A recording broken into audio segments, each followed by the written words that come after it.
Welcome to my channel. Consigue un trabajo y deja de ser una sanguijuela. Mi nuera me gritó eso durante la cena del domingo.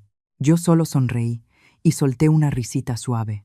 Lo que Carmen no sabía era que yo era dueña de la mitad de los negocios del pueblo y que tenía decenas de millones descansando tranquilamente en mi cuenta bancaria. Así que la miré directo a los ojos y le dije con calma: «Cariño, quizá quieras empezar a empacar tus maletas esta misma noche. Te voy a contar todo. Ahora sí, te lo cuento todo.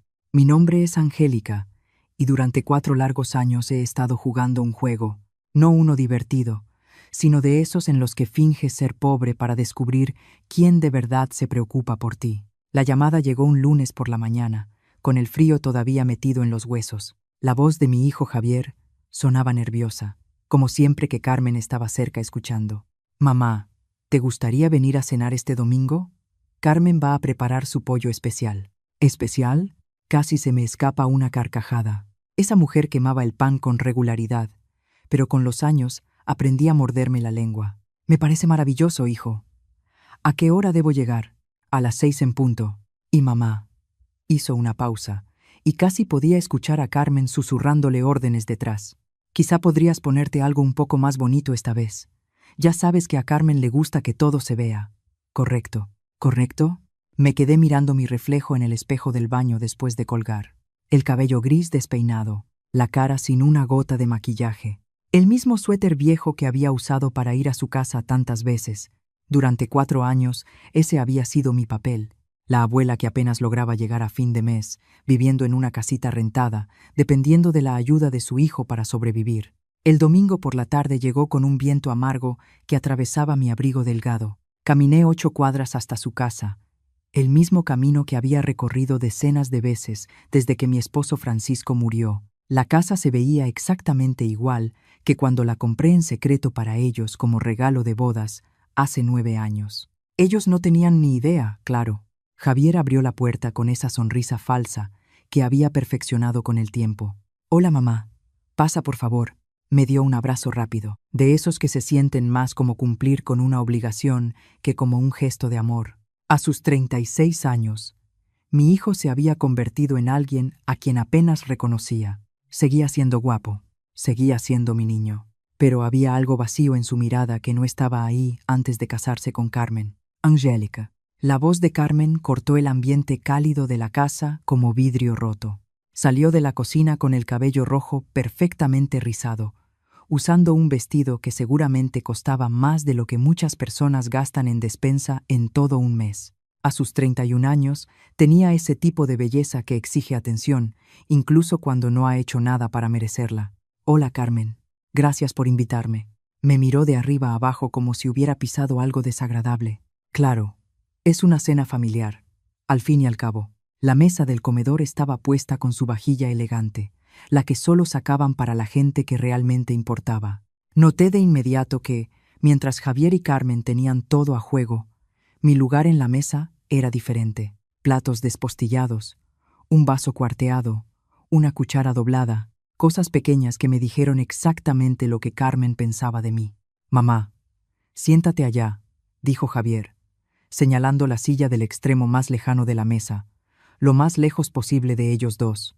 Me senté sin decir nada, juntando las manos, mientras Carmen sacaba el pollo con un dramatismo exagerado. «Espero que te guste», dijo, aunque su tono dejaba claro que no le importaba en absoluto si me gustaba o no. «Es la receta secreta de mi abuela». Tomé un bocado. Estaba seco, sin sabor, claramente pasado de cocción. «Está delicioso», mentí. La conversación avanzó a trompicones durante los primeros 20 minutos.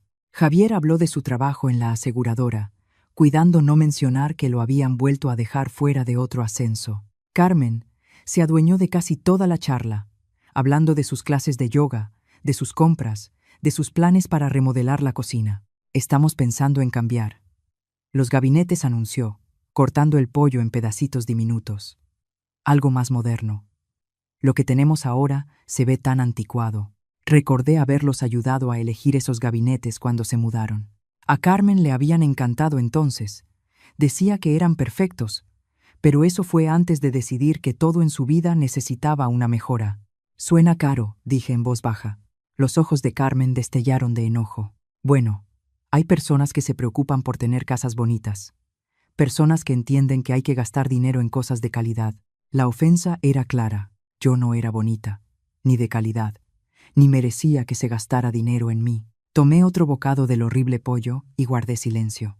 En realidad, mamá, empezó Javier, y pude escuchar que no quería decir lo que seguía. Necesitamos hablar contigo de algo. Dejé el tenedor y esperé. Carmen se inclinó hacia adelante, poniéndose una expresión que seguramente creía compasiva. Angélica, nos preocupa que vivas sola en esa casita tan pequeña, batallando para pagar tus cuentas.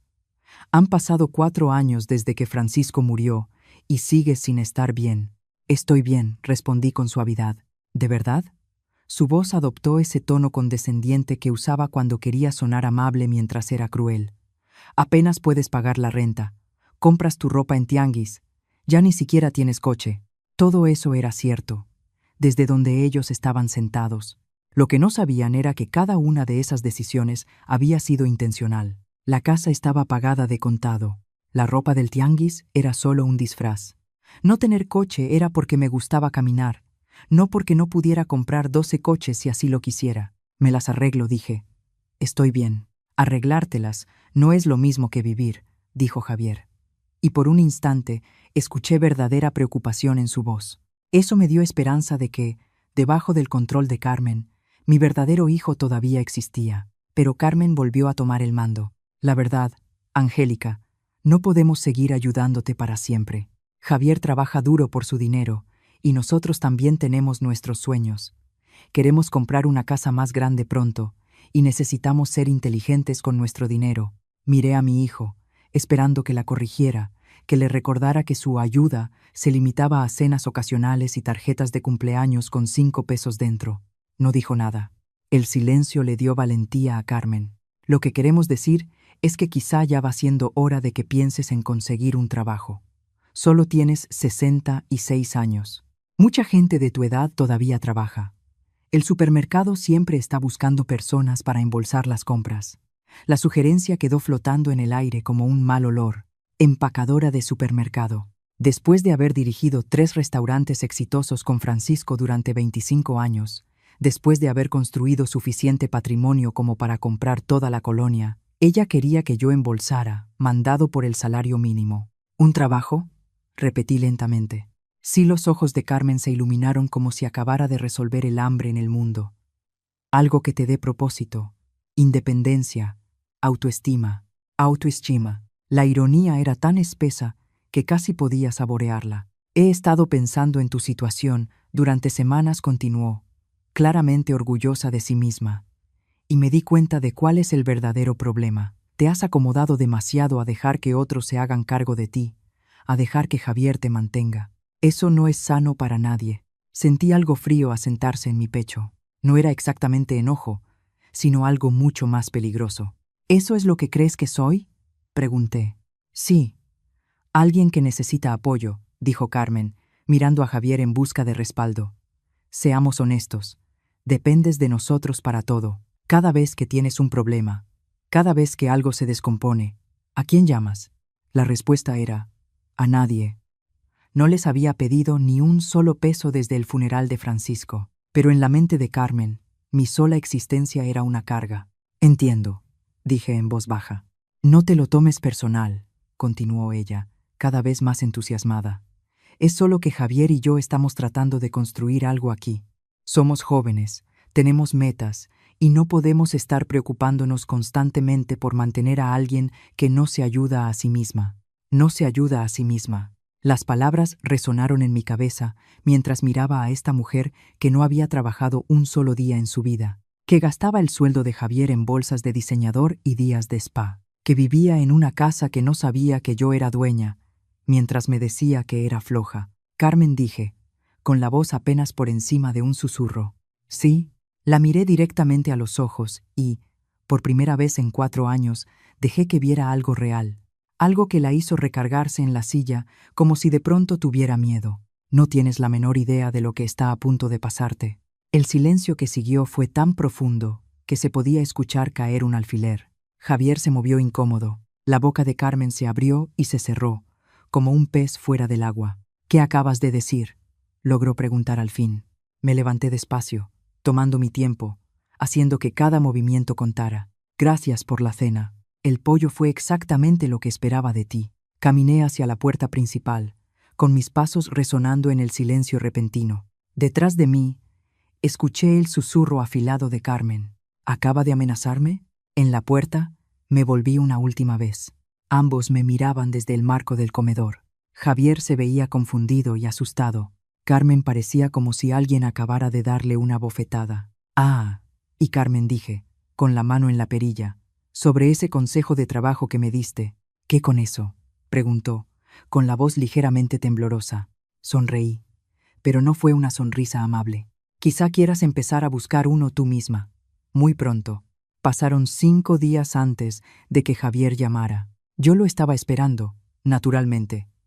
Carmen no lo habría dejado dormir sin obtener respuestas sobre mi comportamiento extraño en la cena. Estaba en mi pequeña casa, sentada junto a la ventana con mi café de la mañana, cuando sonó el teléfono. «Mamá». Su voz era cuidadosa, como si hablara con alguien que pudiera estar loca. «¿Podemos hablar, por favor?». «Claro, cariño. ¿Quieres venir?». Hubo una pausa larga. En 4 años, Javier no había visitado mi casa ni una sola vez. Había ofrecido ayudarme a mudarme, y le dije que no. Había mencionado pasar por un café, pero Carmen siempre tenía alguna excusa. Ahora, frente a la idea de ver cómo vivía realmente su madre, sonaba inseguro. «Sí, está bien. Llegaré en 1 hora». Pasé los siguientes 60 minutos preparándome para la conversación más importante que había tenido con mi hijo en años. Preparé su café favorito, el caro, el que guardaba escondido al fondo del gabinete. Guardé los papeles financieros que había estado revisando. Me cambié el suéter de tianguis por algo un poco más presentable, aunque cuidadosamente modesto. Cuando llegó, Javier miró alrededor de la casa con una lástima apenas disimulada. 2 recámaras, una cocina diminuta, muebles que parecían de venta de garage. Algunos lo eran de verdad. El resto los había comprado específicamente para parecer pobre. «Mamá, este lugar es…», buscó las palabras. «¿Pequeño?», sugerí. Iba a decir deprimente. Le serví café en una de mis tazas buenas, otro pequeño lujo que mantenía oculto casi todo el tiempo. Tomó un sorbo y abrió los ojos, sorprendido. «Este café es carísimo. A veces me consiento». Nos sentamos frente a frente en la pequeña mesa de la cocina. Por un momento, ninguno habló. Luego Javier se aclaró la garganta. «Sobre el domingo pasado. Carmen está muy molesta. Cree que la amenazaste». Lo miré fijamente. «¿Tú qué piensas?». Se movió incómodo en la silla. Creo que está pasando algo contigo que no entiendo. Has estado diferente últimamente, distante. Y luego el domingo, la forma en que miraste a Carmen, lo que dijiste, lo que dije fue la verdad». «¿Qué significa eso, mamá?».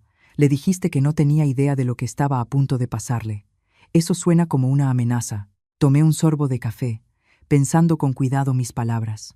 Aún no era momento de ser completamente honesta, pero podía mostrarle un poco lo que había detrás del telón. «Javier, ¿recuerdas lo que tu padre solía decir sobre las personas que confunden la amabilidad con debilidad? Decía que tarde o temprano aprendían la diferencia por las malas». «Exactamente». Dejé la taza sobre la mesa. «Durante 4 años he sido amable y paciente. He visto cómo tu esposa me trata como si no valiera nada, como si fuera una vergüenza, como si fuera un problema que necesita resolverse. He escuchado sus consejos sobre cómo debería vivir mi vida, qué hacer con mi tiempo, cómo vestirme, qué comer». Javier se removió incómodo. «Ella solo intenta ayudarte. ¿De verdad? ¿O intenta hacerme desaparecer de la forma más educada posible?». «Mamá, eso no. Déjame preguntarte algo». Me incliné hacia adelante. «¿Cuándo fue la última vez que Carmen me preguntó cómo me sentía? No cómo estaba de dinero, no si necesitaba ayuda con las cuentas, sino cómo me sentía realmente, como persona». Él abrió la boca y luego la cerró otra vez. «¿Cuándo fue la última vez que ella me preguntó por mis pasatiempos, mis intereses, mis amistades? ¿Cuándo fue la última vez que me trató como un ser humano y no como una carga?». Javier se quedó mirando su taza de café. «Ella no lo hace con mala intención. No pretende ser fría, ¿o sí?». El silencio se estiró entre nosotros como una cuerda. Por fin, Javier levantó la vista. Entonces, ¿qué estás diciendo? ¿Que vas a sacarnos de tu vida? Estoy diciendo que hay personas que están a punto de aprender que las acciones tienen consecuencias. Eso todavía suena a amenaza. Me levanté y caminé hacia el librero pequeño de la sala. Detrás de una fila de libros viejos había una carpeta gruesa. La saqué y regresé a la mesa. Javier, dije, abriendo la carpeta. Hay algo que necesito contarte sobre tu madre. Dentro había estados de cuenta, registros de inversiones, escrituras de propiedades, documentos que mantuve ocultos durante 4 años, esperando exactamente este momento. Sus ojos se abrieron cuando empezó a entender lo que estaba viendo. Mamá, ¿qué es todo esto? Esto es quien realmente soy. Observé su cara mientras pasaba hoja tras hoja. Saldos bancarios con cifras que jamás había imaginado. Cuentas de inversión por millones, escrituras de casas, edificios de oficinas, pedazos de terreno en 4 estados distintos. No entiendo, susurró. Tu padre y yo fuimos muy exitosos, Javier. Mucho más de lo que le dijimos a nadie. Cuando él murió, yo heredé todo. Valgo más o menos 10 millones de pesos. Me miró como si le acabara de decir que venía de otro planeta. Pero tú vives aquí, en esta casita. Compras en ventas de cochera. Ni siquiera tienes coche. Por elección, cariño. Todo por elección. ¿Por qué? Cerré la carpeta y miré a mi hijo, ese hombre al que crié y amé, y que vi desvanecerse poco a poco bajo la influencia de su esposa, porque necesitaba saber quién me iba a querer cuando pensaran que no tenía nada que ofrecerles. Las palabras le pegaron como un golpe en el estómago. Vi cómo la comprensión se encendía en sus ojos, al darse cuenta de lo que habían sido en realidad los últimos 4 años. ¿Nos estuviste poniendo a prueba? Me estuve protegiendo. ¿De qué? De gente como tu esposa. Las manos de Javier temblaban cuando dejó la taza sobre la mesa. Mamá, esto es una locura. Dejaste que pensáramos que eras pobre. Dejaste que Carmen pensara. Dejé que Carmen me mostrara exactamente quién es. Y lo hizo. Una y otra vez. Durante 4 años. Pero yo soy tu hijo. Sí, lo eres. Y necesitaba saber si todavía eras mi hijo o si te habías convertido en otra cosa por completo. Él se estremeció como si lo hubiera abofeteado. Eso no es justo. ¿No lo es? ¿Cuándo fue la última vez que me llamaste solo para platicar? ¿Cuándo fue la última vez que me invitaste a algún lado sin que Carmen te lo ordenara? ¿Cuándo fue la última vez que me defendiste cuando ella fue cruel? Cada pregunta era como un cuchillo, y pude verlas dando en el blanco. Yo nunca. No me di cuenta. No pensé que fuera tan mala. O elegiste no verlo, porque así era más fácil. Nos quedamos en silencio un buen rato. Al final, Javier habló, con la voz apenas audible. ¿Qué pasa ahora? Me recargué en la silla, estudiándole la cara. Mi hijo, con los ojos bondadosos y el corazón suave de su padre, por lo menos hasta que conoció a Carmen. Mi hijo, el que me traía dientes de león cuando tenía 6 años y me decía que yo era la mamá más bonita del mundo. Mi hijo, convertido en el hombre que dejó que su esposa humillara a su madre sin decir una sola palabra. Ahora, dije en voz baja, averiguamos si todavía estás a tiempo de recordar quién eras. Y Carmen. Sonreí, sabiendo que no era una expresión amable. Carmen está a punto de descubrir que algunas personas no son tan indefensas como parecen. Mamá, ¿qué estás planeando? Justicia, dije simplemente. Justicia que ya se tardó demasiado. Javier se levantó de golpe y caminó hacia la ventana. Esto es una locura. No puedes simplemente... ¿Qué? ¿Castigarla por 4 años de problemas de matrimonio? 4 años de crueldad calculada, corregí. 4 años tratándome como basura mientras vivía en una casa que solo tienen gracias a las conexiones que tu padre y yo construimos durante 25 años. Eso lo dejó helado. ¿Qué quieres decir? Creíste que ese trabajo en la aseguradora te cayó del cielo. Tu padre hizo 3 llamadas para conseguirte esa entrevista. Hemos estado ayudando detrás de escena toda tu vida adulta. Su rostro se puso pálido. ¿Cuánto de mi vida ha sido mentira? Nada fue mentira, cariño. Pero algunas cosas fueron protegidas. Me levanté y me acerqué, poniendo una mano suave en su brazo. Te amo, Javier. Te he amado desde antes de que nacieras. Pero amar no significa aceptar abuso, ni siquiera de la familia. Se volteó hacia mí y por un instante vi al niño que solía ser. ¿Qué debo hacer? Eso depende de ti. Pero quiero que pienses en algo. ¿Qué? En 4 años de matrimonio, ¿Carmen alguna vez te animó a pasar tiempo conmigo? ¿Alguna vez sugirió que quizá yo podría ofrecerte algo valioso aparte de dinero? Abrió la boca para responder y la cerró otra vez. Eso pensé. Le apreté el brazo con suavidad. Vienen cambios grandes, cariño. Cuando pasen, vas a tener que decidir de qué lado quieres estar. ¿Eso es una amenaza? Es una promesa, dije. Y a diferencia de algunas personas en tu vida, yo siempre cumplo mis promesas. Les di una semana para pensar en lo que le había dicho a Javier. Una semana para que volviera a casa, mirara a su esposa con ojos nuevos y decidiera qué clase de hombre quería ser. Una semana para que Carmen se preguntara qué significaban exactamente mis palabras en la mesa. La llamada llegó un jueves por la mañana. La voz de Carmen, cortante y exigente, rompió la quietud pacífica de mi casa. Angélica, tenemos que hablar ahora mismo. Muy buenos días para ti también, Carmen. No juegues conmigo. Javier me contó tu showcito del dinero. Sonreí, acomodándome en mi sillón favorito con el café en la mano. Ah, sí, sí. Y quiero saber qué clase de juego enfermo has estado jugando con nosotros. ¿Qué clase de juego crees que he estado jugando? Su voz se agudizó. Nos dejaste pensar que eras pobre.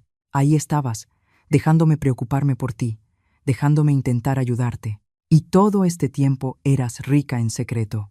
Dejarla preocuparse por mí, dejarla intentar ayudarme. La reescritura de la historia era impresionante, incluso para Carmen. Ya veo.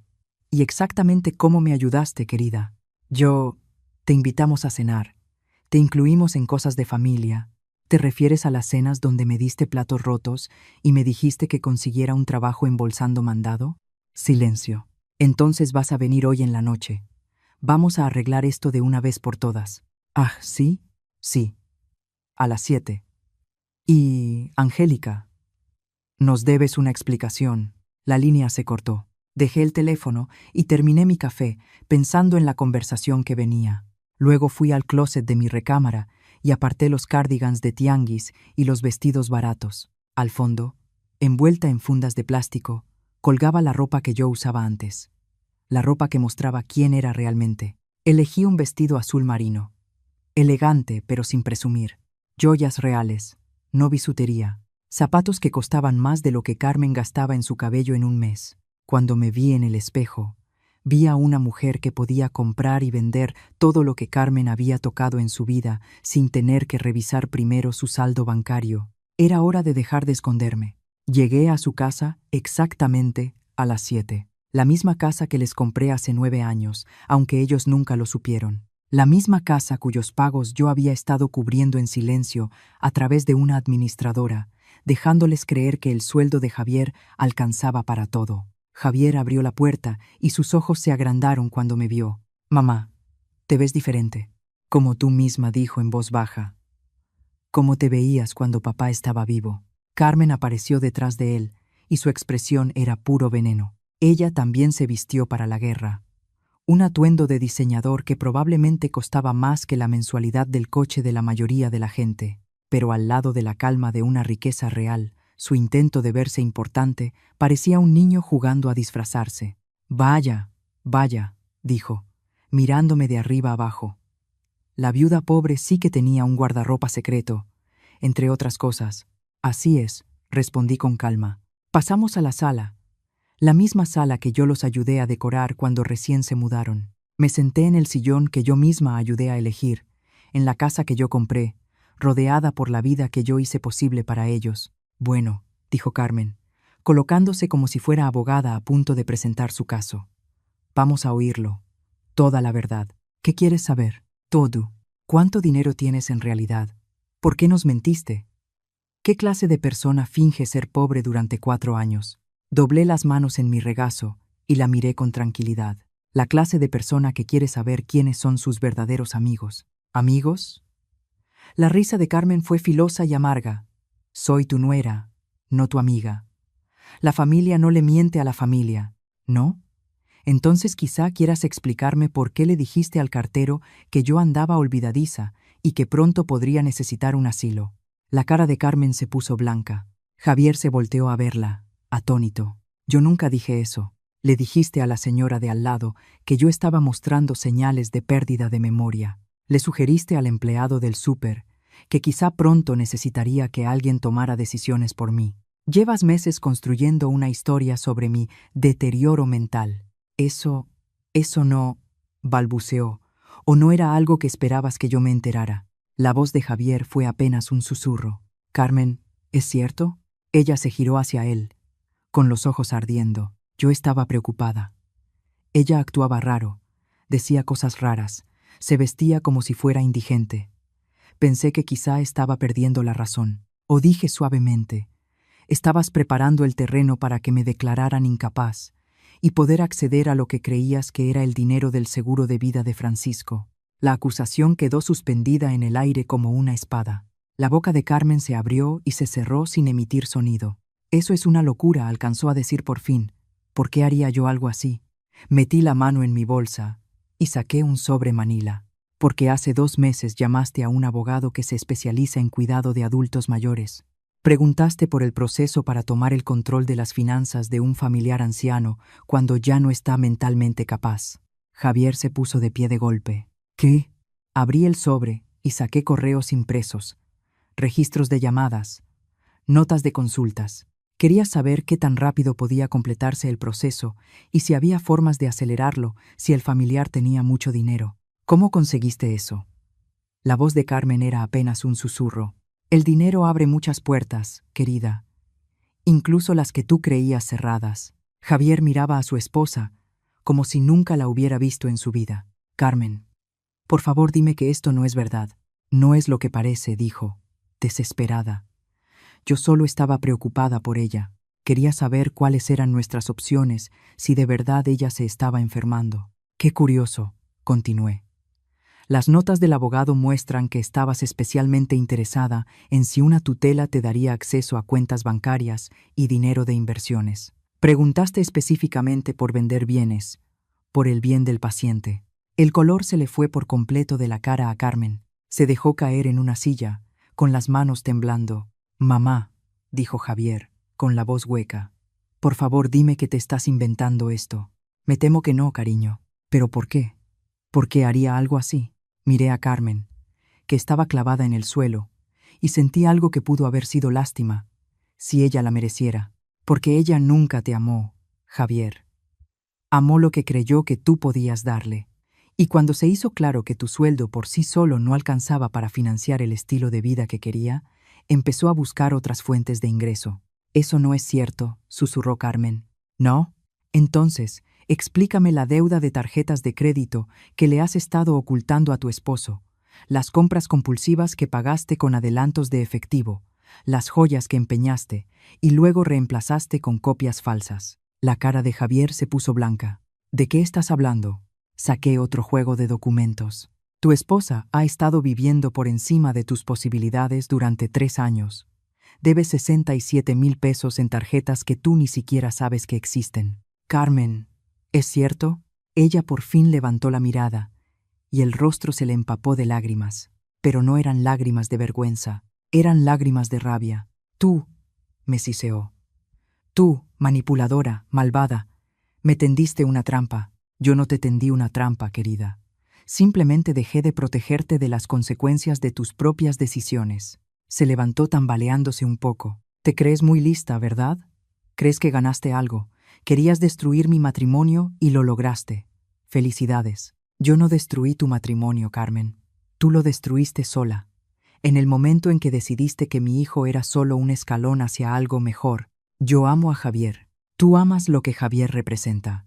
Seguridad, estatus, un boleto para vivir cómoda. Pero nunca lo has amado a él. ¿Cómo te atreves? ¿Cómo me atrevo? ¿A qué? A decir la verdad. A mostrarle a todos lo que realmente eres. Me acerqué a ella, lo suficiente como para que tuviera que alzar la mirada para sostenerme los ojos. ¿Quieres saber qué es lo que de verdad va a pasar aquí, Carmen? ¿Qué? Vas a empacar tus cosas y vas a salir de esta casa esta misma noche. Ella soltó una risa aguda, descontrolada.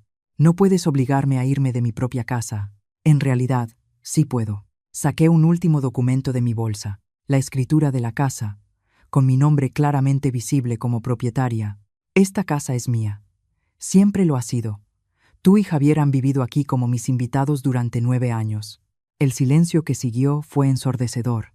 Javier miró la escritura como si estuviera escrita en otro idioma. Mamá, ¿qué significa esto? Significa que tu esposa tiene 20 minutos para empacar una maleta y salir de mi casa. Carmen temblaba ahora, con enojo y miedo peleándose en su expresión. No puedes hacer esto. Tengo derechos legales. No eres inquilina.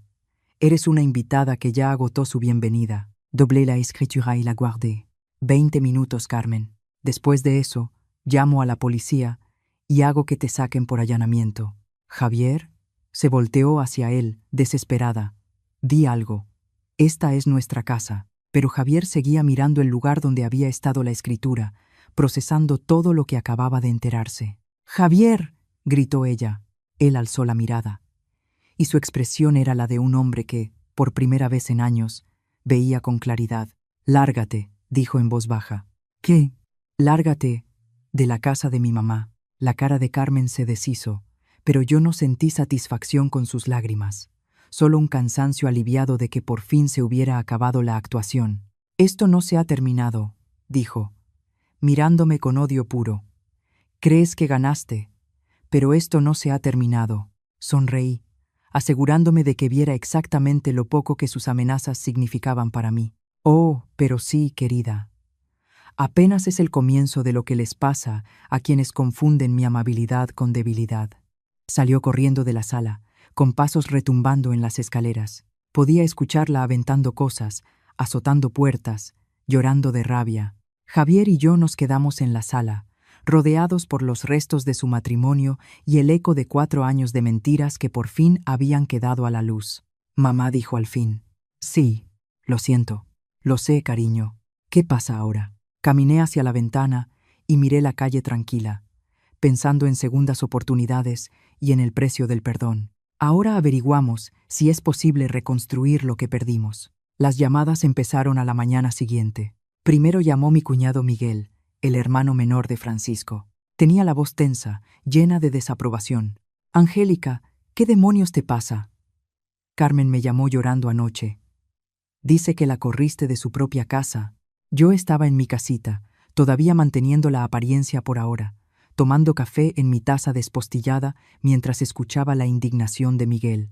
«¿Mencionó por qué?», pregunté con calma. «Dijo que has estado mintiendo sobre el dinero, fingiendo ser pobre cuando en realidad eres rica».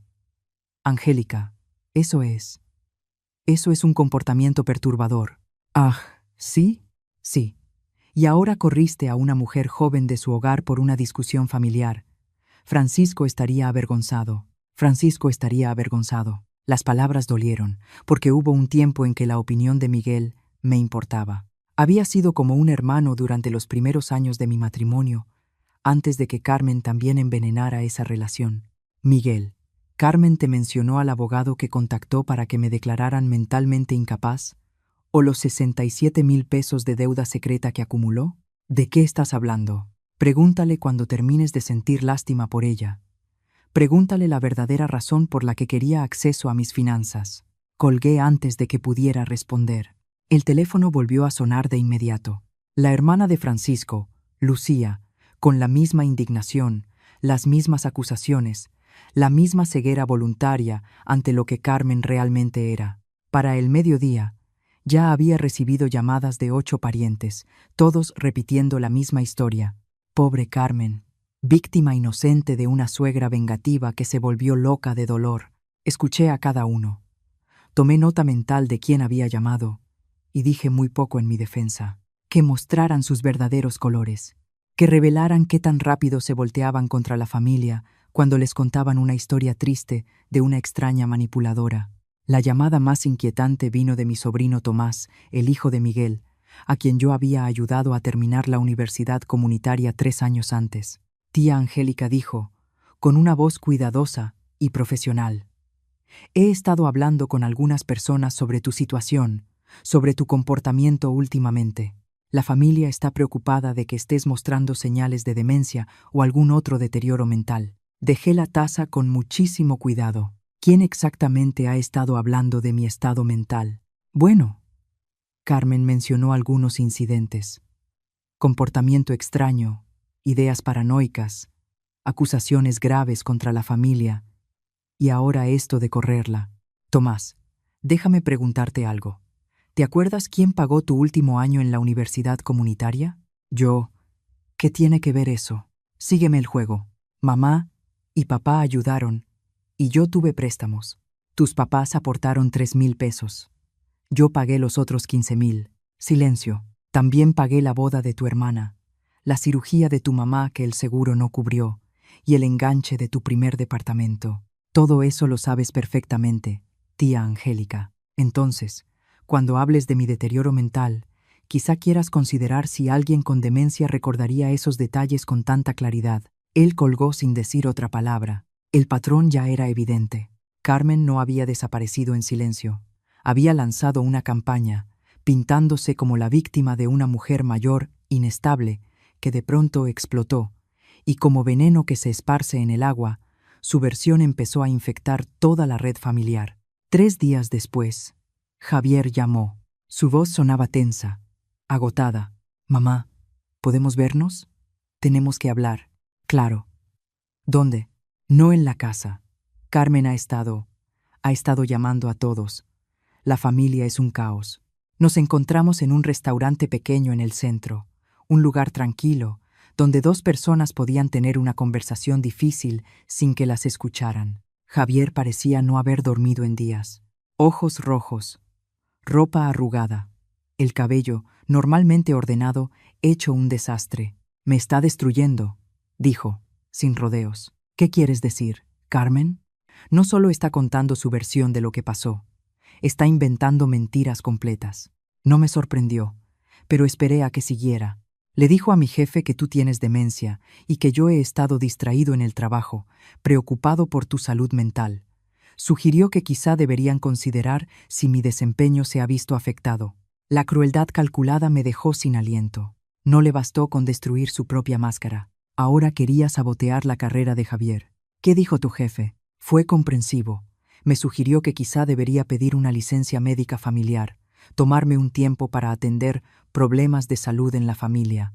¿Y tú qué le dijiste? ¿Qué podía decir? Que mi esposa es una mentirosa, que intentó declararte incapaz para robarte el dinero, que he estado viviendo en una casa que tú eres dueña sin saberlo, que toda mi vida adulta se construyó sobre cosas que nunca entendí. Su voz subió de volumen y atrajo miradas de otros clientes. Yo extendí la mano y le toqué la suya. Baja la voz, cariño. Él soltó una risa amarga. Ella ha ido 2 pasos adelante todo el tiempo. Para cuando entendí lo que hacía, ya le había dado la vuelta a media familia contra ti, y me dejó a mí como mentiroso o como tonto en el trabajo. ¿Qué más? Está viviendo con su hermana ahora, llorándole a cualquiera que la escuche. Que tú manipulaste nuestro matrimonio, que le pusiste trampas, que eres peligrosa e inestable. Tomé un sorbo de café, pensando que Carmen era más lista de lo que yo le había dado crédito. Convirtió su humillación en arma, su exposición en martirio. Hay más, continuó Javier. Habló con un abogado. ¿Sobre qué? Sobre la casa. Está diciendo que tiene derechos como inquilina, que no puedes correrla sin un aviso formal. También está diciendo que la obligaste a irse bajo amenaza.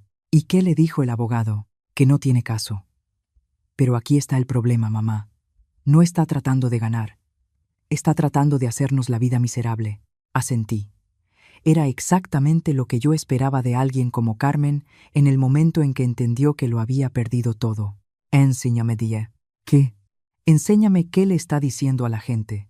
Quiero ver exactamente contra qué estamos lidiando. Javier sacó su teléfono y abrió sus redes sociales. Las publicaciones estaban hechas con maestría, cada una diseñada para provocar la máxima lástima sin perder credibilidad, pasando por un momento difícil con la familia. A veces las personas en las que más confías son las que más te hieren. Por favor, ténganme en sus oraciones, aprendiendo lecciones duras sobre manipulación y abuso emocional. agradecida por los amigos que ven más allá de las mentiras. Cuando alguien pasa años fingiendo ser quien no es, ¿qué más está mintiendo? Confía en tu instinto. Cada publicación tenía decenas de comentarios.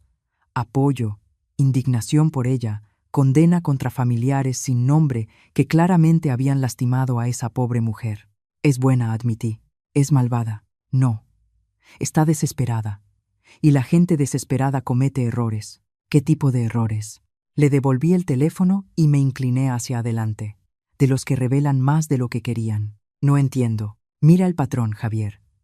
¿Qué es lo único que falta en todas sus publicaciones? Él volvió a leer, frunciendo el ceño. No lo veo. Ella nunca, ni una sola vez, dice que te ama. Ni una. Habla de traición, de manipulación, de mentiras, pero jamás dice que le duele perder su matrimonio. Jamás dice que extraña a su esposo. La idea le pegó como un golpe físico. ¿Por qué no? Porque nunca. Exacto. Esto no es dolor, cariño. Es rabia por haber sido descubierta. Nos quedamos en silencio un momento, procesando la profundidad del engaño y el tamaño del daño que ella intentaba provocar. ¿Qué hacemos?, preguntó Javier al fin.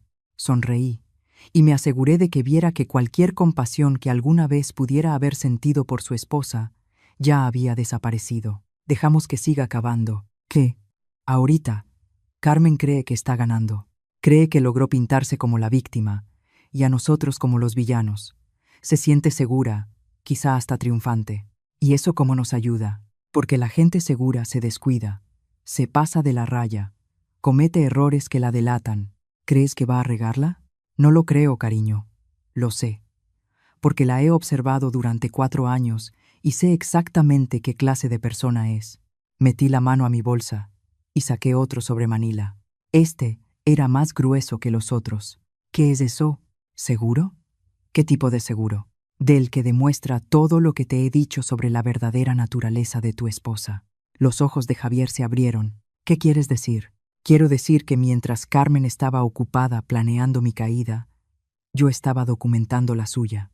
Cada mentira financiera, cada manipulación, cada crueldad, todo está aquí. ¿Por qué no lo usaste antes? Porque quería darle suficiente cuerda para que se delatara sola. Y por su comportamiento de estos días, diría que está a punto de hacer el nudo. Mamá, ¿qué estás planeando? Me levanté, recogiendo mis cosas con la precisión cuidadosa de alguien que había estado preparando ese momento desde hace mucho tiempo. Justicia, cariño. Justicia pura, simple. ¿Y cómo se ve eso? Miré a mi hijo, ese hombre al que crié y amé, y al que casi veo perderse por una mujer que jamás lo mereció. Se ve como la verdad. Toda. Cada pedazo feo, manipulador y calculador. ¿Cuándo? Muy pronto, dije.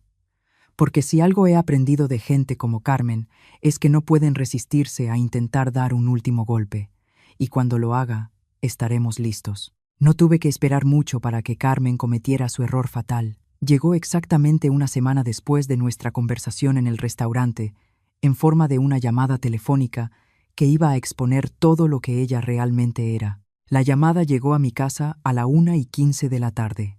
Yo estaba revisando unos papeles de negocios cuando sonó el teléfono. El identificador mostraba un número que no reconocí. Señora Angélica, le habla el comandante Héctor Salgado, de la Fiscalía. Se me heló la sangre. Sí, señor. Necesito hacerle unas preguntas sobre un reporte que se presentó en su contra. Alegatos de abuso a persona mayor y explotación financiera. Dejé mis papeles con muchísimo cuidado. Perdón. ¿Qué? Una mujer joven llamada Carmen Rocha presentó una denuncia alegando que usted ha sido víctima de abuso financiero por parte de familiares y que esos mismos familiares ahora están tomando represalias contra ella por intentar ayudarla. La audacia era impresionante incluso para Carmen. Esto cruzaba una línea que yo no esperaba que cruzara. Comandante Salgado, creo que hay una confusión. Señora, ¿podría presentarse en la fiscalía? Queremos escuchar su versión. Claro. Estaré ahí en menos de 1 hora. Colgué y llamé de inmediato a mi abogada, la licenciada Patricia Alarcón, una mujer que manejaba mis asuntos legales desde la muerte de Francisco. Patricia, necesito que me acompañes al fiscalía ahora mismo. ¿Qué pasó? Mi exnuera acusó a mi hijo y a mí de abuso a persona mayor y explotación financiera. Hubo una pausa. Es un cargo muy serio, Angélica. Sí, lo es. Y es completamente inventado. Llego en 20 minutos. Me cambié a uno de mis conjuntos buenos. Reuní cada documento que creí que podría necesitar y conduje hasta la estación en el Mercedes que tenía guardado en una cochera al otro lado de la ciudad. Era hora de dejar de esconder quién era en realidad. El comandante Salgado era un hombre de unos 50 años, con ojos cansados y una actitud directa. Se veía sorprendido cuando entré al cuarto de entrevista con Patricia, las dos vestidas como las profesionales exitosas que éramos. Señora Angélica, debo decir que usted no es precisamente lo que esperaba según el reporte que recibimos. ¿Y qué decía exactamente el reporte? Él consultó sus notas. Según la señora Carmen Rocha, usted es una adulta mayor vulnerable que ha sido abusada financieramente de forma sistemática por su hijo y su esposa. Afirma que le han robado, que controlan su acceso al dinero y que la obligan a vivir en condiciones pobres. Miré a Patricia y ella asintió apenas. También afirma que cuando ella trató de ayudarla, su hijo se volvió violento y amenazante, y que a usted la pusieron en contra de ella mediante manipulación y posiblemente abuso mental. Ya veo. ¿Y qué evidencia aportó para sostener esas afirmaciones? Aportó fotos de su casa, que según ella demuestran las malas condiciones en las que usted está forzada a vivir. También aportó lo que ella dice que son documentos financieros que muestran problemas con sus cuentas.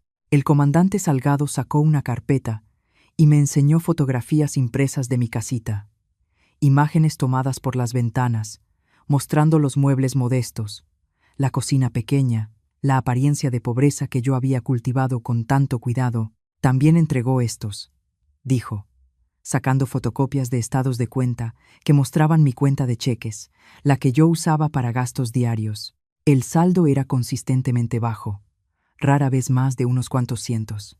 Comandante, dije con calma, ¿puedo preguntar cuándo se tomaron estas fotos? Ella dice que dentro del último mes. ¿Y cómo las obtuvo? Dice que estaba preocupada por su bienestar y quería documentar sus condiciones de vida. Entonces me estaba espiando. El comandante Salgado se veía incómodo. Ella lo describió como revisiones de bienestar. Patricia se inclinó hacia adelante. Comandante, ¿alguien se ha tomado la molestia de verificar cualquiera de las afirmaciones de la señorita Carmen Rocha? Estamos en proceso de investigar. Qué bueno, dije, metiendo la mano a mi bolsa, porque yo tengo algunos documentos que quizá le interesen. Puse sobre la mesa mis estados de cuenta reales, los que mostraban mi situación financiera verdadera. Los ojos del comandante Salgado se abrieron al procesar las cifras. Señora Angélica, aquí aparecen activos por aproximadamente 10 millones de pesos. Sí, pero los estados que la señorita Carmen entregó muestran solo una cuenta. Mi cuenta de gastos domésticos. Yo mantengo varias cuentas para distintos propósitos. Patricia sacó documentos adicionales.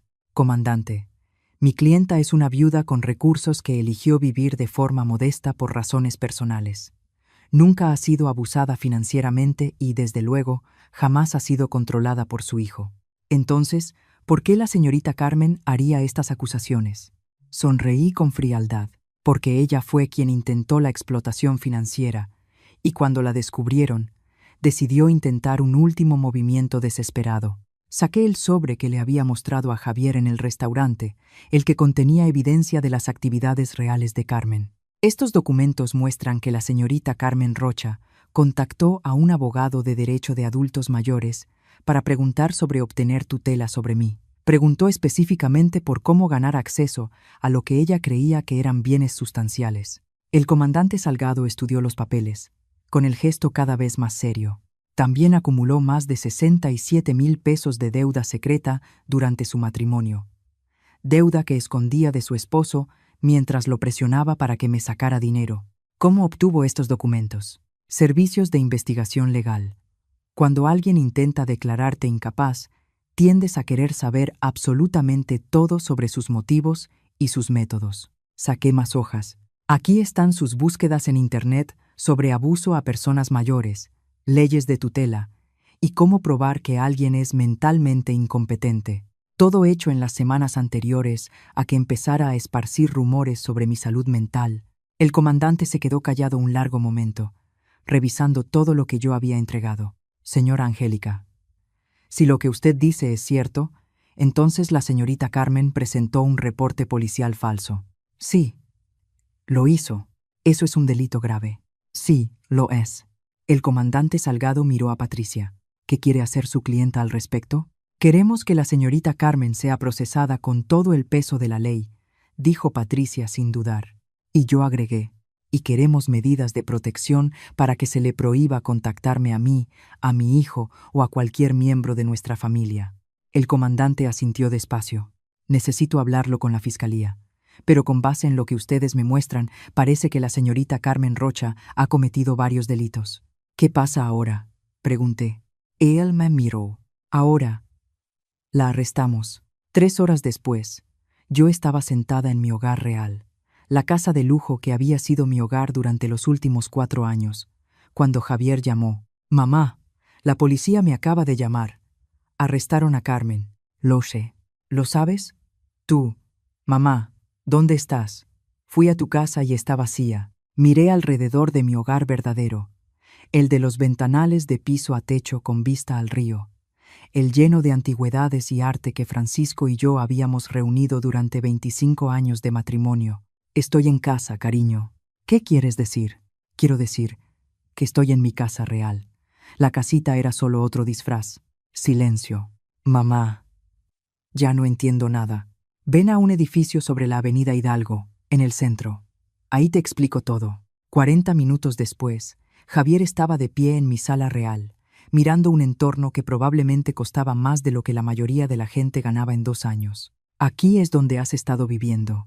Aquí es donde siempre he vivido. Incluso cuando te visitaba en esa casita, yo regresaba a esto. Se dejó caer en uno de mis sillones de piel, con la cabeza entre las manos. ¿De verdad intentó que te declararan incapaz? Sí. Y presentó un reporte policial falso. Sí. ¿Por qué? ¿Por qué llegar tan lejos? Me serví una copa de vino de una botella que costaba más de lo que Carmen gastaba en comida en un mes. Porque no es solo avara, Javier, es genuinamente rencorosa. Cuando se dio cuenta de que no podía conseguir lo que quería con manipulación, decidió destruirnos a los dos por puro coraje. ¿Qué le va a pasar ahora? La van a procesar por reporte falso, intento de fraude y posiblemente acoso. Probablemente pasará tiempo en la cárcel y, sin duda, tendrá antecedentes penales. Se quedó en silencio, procesándolo todo. Siento que no sé nada sobre mi propia vida, dijo al fin. ¿Sabes lo importante? Sabes que te amo. Sabes que eres un buen hombre que se metió con una mala mujer. Sabes que tienes una segunda oportunidad para construir algo real. Yo... ¿Tenemos? Lo miré. El hombre al que crié, protegí y casi pierdo por alguien que nunca lo mereció. Eso depende. ¿De qué? De si puedes perdonarte por no ver quién era ella. Y de si puedes perdonarme a mí por la prueba a la que te sometí. Tú te estabas protegiendo. Sí, pero también te estaba probando. Y eso no es justo. Una madre no debería tener que poner a prueba el amor de su hijo. Javier alzó la vista y por primera vez en años vi al niño que fue antes de que Carmen le clavara las uñas. ¿Podemos empezar de nuevo? Me gustaría mucho. No más pruebas, no más juegos, no más mentiras. No más pruebas, acepté. Pero cariño, si alguna vez vuelves a traer a casa a otra mujer como Carmen, me voy a Mérida y no dejo dirección. Por primera vez en meses, mi hijo se rió. De verdad se rió. Trato hecho, dijo. Trato definitivamente hecho. 8 meses después, yo estaba sentada en mi balcón, viendo cómo el atardecer pintaba el río de dorado y naranja, cuando Javier llamó con una noticia que yo ya esperaba. El divorcio es oficial, dijo. Su voz más ligera de lo que había sonado en años. ¿Cómo te sientes? Libre. Asustado, pero libre. Yo sonreí, entendiendo exactamente lo que quería decir. La libertad después de un cautiverio largo siempre era una mezcla de alivio e incertidumbre. Y Carmen fue sentenciada a 4 meses en el penal municipal, 2 años de libertad condicional, y debe pagar la restitución por los costos legales que causó su denuncia falsa. Bien, también tiene una orden de restricción que le prohíbe contactarnos durante 3 años. Aún mejor. Hubo una pausa. Luego Javier hizo la pregunta que yo había estado esperando. Mamá, ¿puedo preguntarte algo? Claro. ¿Cuándo supiste? ¿Cuándo supiste que ella iba a intentar algo así? Tomé un sorbo de vino, recordando el momento en que entendí por primera vez lo que Carmen realmente era. La tercera semana después del funeral de tu padre, ella vino a visitarme para ver cómo estaba. Yo recuerdo esa visita perfectamente. Pasó 10 minutos preguntando por mi duelo y 50 minutos preguntando por el seguro de vida de Francisco, sus negocios. ¿Qué herencia te iba a dejar a ti algún día? Ella también estaba de luto. Mi papá fue como un padre para ella.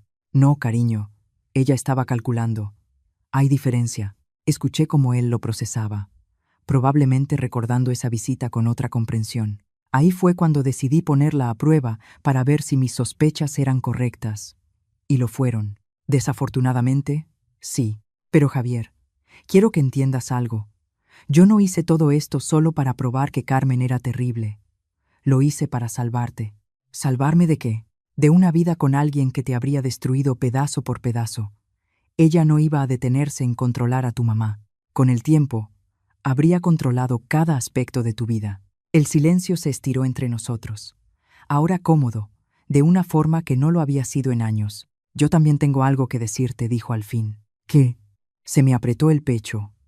Mitad esperanza, mitad miedo protector. Estoy viendo a alguien. Cuéntame de ella. Se llama Sara. Es bibliotecaria en la sucursal del centro. Nos conocimos en una librería hace 4 meses. Y ella no sabe nada de nuestro dinero. Cree que soy un tipo normal, con un trabajo normal, que vive en una casa que heredó de su abuela. Me reí sin poder evitarlo. Le dijiste que heredaste mi casa. Bueno, técnicamente eso es cierto, ¿no? Digo, algún día, sí. ¿Cómo es ella?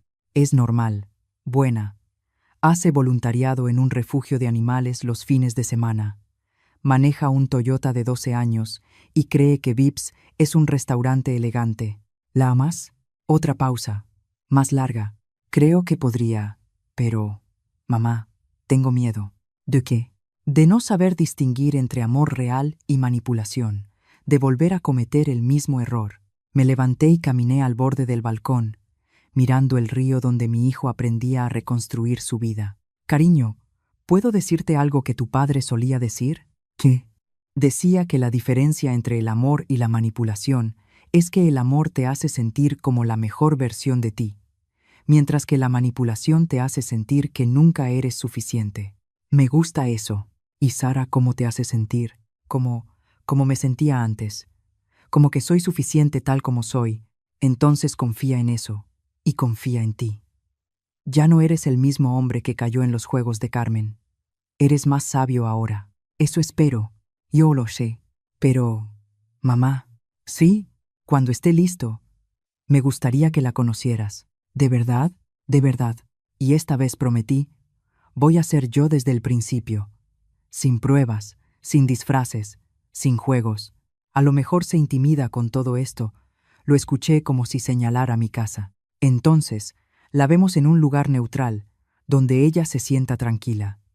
He pasado 4 años fingiendo ser alguien que no soy. Ya me cansé de fingir. Si Sara es alguien que puede volverse importante para ti, es alguien que yo quiero conocer. ¿Y si a ella no le caes bien? Entonces no es la mujer correcta para ti. ¿Y si tú no la quieres? Sonreí, recordando mi promesa de irme a Mérida. Entonces me guardo mis opiniones, a menos que me las pidas. ¿Mamá? Sí, gracias. Gracias ¿por qué? Por salvarme. Incluso cuando yo no sabía que necesitaba que me salvaran. Después de colgar, me quedé en el balcón mientras el cielo se oscurecía y las luces de la ciudad empezaban a brillar abajo. Pensé en los últimos 4 años, en el engaño elaborado que mantuve, en el dolor de ver a mi hijo desaparecer poco a poco bajo la influencia de su esposa. Pensé en Francisco, que habría manejado esto de otra manera. Él habría enfrentado a Carmen directamente, probablemente dentro del primer mes de notar su comportamiento. Pero Francisco nunca tuvo que preguntarse si la gente lo amaba por él o por su dinero. Esa carga me tocó a mí después de su muerte. Mi teléfono vibró con un mensaje. Era Miguel, el hermano de Francisco, el primero en llamarme para condenarme cuando Carmen lanzó su campaña de mentiras. Angélica, te debo una disculpa. Lo leí y sin cambiarlo, lo dejé tal cual. Angélica, te debo una disculpa. Almorcé con Lucía hoy y armamos la línea de tiempo de lo que realmente pasó. Me da vergüenza haber creído las mentiras de Carmen sin siquiera pedir tu versión. ¿Podemos hablar? Me quedé mirando el mensaje un buen rato antes de responder. Miguel, disculpa aceptada, pero creo que los dos aprendimos algo importante sobre juzgar sin tener todos los hechos. Su respuesta llegó rápido. Lo hicimos. Y Angélica, estoy orgulloso de ti por protegerte a ti y a Javier. Eso requirió una fuerza increíble. Más mensajes llegaron en la siguiente hora. Lucía, Tomás, incluso primos con los que casi no hablaba. Todos pidiendo perdón.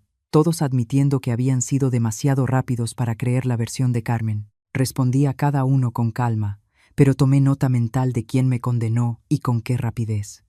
Algunas relaciones podían repararse, pero nunca volverían a ser exactamente iguales. El último mensaje de la noche vino de una fuente inesperada.